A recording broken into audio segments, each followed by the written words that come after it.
आभाई योजनेअंतर्गत पालिकेच्या तिजोरीत 34 कोटी 54 लाख रुपये जमा झाले असून या योजनेस नागरिकांचा उत्तम प्रतिसाद लाभत आहे। सोलापूर महानगरपालिकेच्या वतीने अभय योजना जाहीर करण्यात आली होती। या योजनेअंतर्गत 30 सप्टेंबर पर्यंत मिळकत कराची पूर्ण थकबाकीची रक्कम एकवट भरून नोटीस, वॉरंट फी आणि शास्तीत 100% सवलतीचा लाभ घेण्याचं आवाहन पालिका प्रशासनाच्या वतीने करण्यात आलं होतं। याला थकबाकीदारांचा उत्तम प्रतिसाद मिळाला।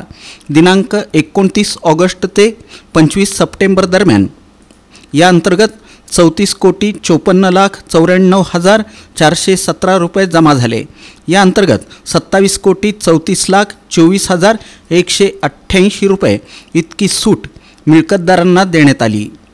एकूण जमा रक्कम आणि दिलेली सूट पाहता ही रक्कम 61 कोटी 89 लाख 18 हजार 605 रुपये इतकी होते।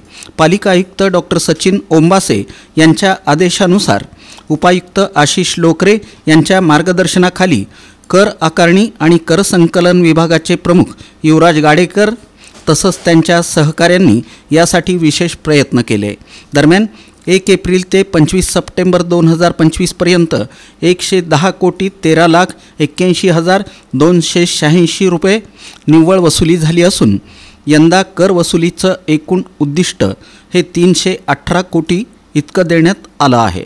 अभय योजनेची मुदत संपल्यानंतर बड्या थकबाकीदारांच्या विरुद्ध धडक कारवाई करण्यात येणार असून त्यांच्या मिळकतींचा जाहीर लिलाव करण्यात येणार असल्याचं पालिका प्रशासनानं स्पष्ट केलं आहे।